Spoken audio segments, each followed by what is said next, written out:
Welcome to the Greenhouse Curacao restaurant. Here at the Greenhouse Curacao, our chefs expertly prepare your food with the highest quality and freshest ingredients. The Greenhouse restaurant is now serving breakfast, serving the best omelet, fresh juice, hot coffee, and more. Come and enjoy the new Caribbean sushi. Origami is offering you all-you-can-eat sushi for only $20, only on Monday and Thursday. Het belangrijkste nieuws uit Curaçao in het Nederland. Extra Journaal, vers van de pers.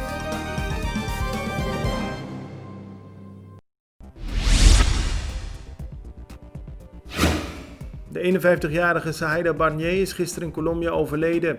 Daar werd ze behandeld voor ernstige brandwonden die ze vorige week op Curaçao had opgelopen bij een explosie in haar huis aan de Calle Piano. De explosie ontstond toen Barnier wierook ging branden, terwijl er een gaslek in het huis was. De politie heeft in verband daarmee inmiddels 2 personen aangehouden. Zij worden ervan verdacht de gasexplosie te hebben gepland. De Curaçaose politie heeft gisteren de 21-jarige Alexander Dionisio gearresteerd. Hij wordt ervan verdacht dat hij op 16 september op een 19-jarige man heeft geschoten. Die man zat samen met zijn vriendin in een auto in Brievengat. Na de beschieting reed de vriendin met de gewonde weg richting een appartementencomplex in Cascora. Daar aangekomen bleek de man al overleden. De politie had onlangs het portret van Alexander Dionisio verspreid en zei naar hem op zoek te zijn. Gisteren vond de aanhouding plaats. Bombini at El Grill and El Mexicano restaurant. Curaçao's hotspot for seafood, quality steak, and Mexican cuisine. Take a Saturday night bite out of all-you-can-eat ribs, mixed grill Sunday, Monday and Thursday all-you-can-eat Mexican tacos. Join us under the orange parasols with stunning view at Mambo Beach Boulevard for a true taste of heaven.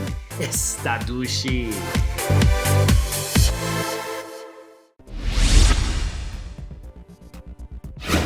Ondernemers uit Punta Notra Banda maken zich zorgen over het parkeerbeleid van de overheid. Ze hebben een petitie ondertekend voor minister Zita Jezus Leitu. Daarin vragen ze de minister om alleen nog maar betaald parkeren in te voeren tussen 7 uur 's ochtends en 12 uur 's middags. De rest van de dag zou er gratis geparkeerd mogen worden in de binnenstad. Ook op zaterdag moet het parkeren gratis zijn. Dat is volgens hen de enige manier om meer klanten in het centrum terug te krijgen.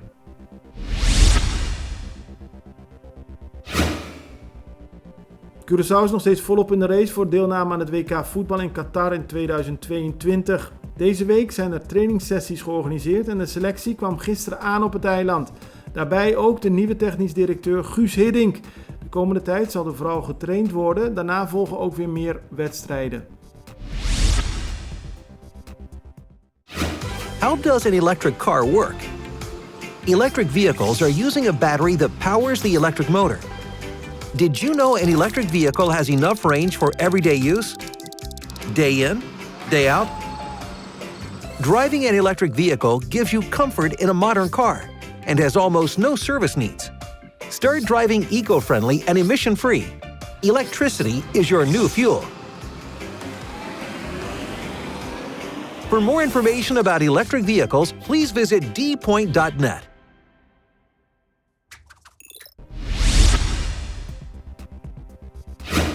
De voorzitter van het College Financieel Toezicht, Raymond Gratus, gaf gisteren een interview aan Extra Journaal. Hij vertelde dat eind oktober er gesprekken zijn gevoerd met de ministers Ruggenaat, Gijsberta en Zita Jezus Leitu.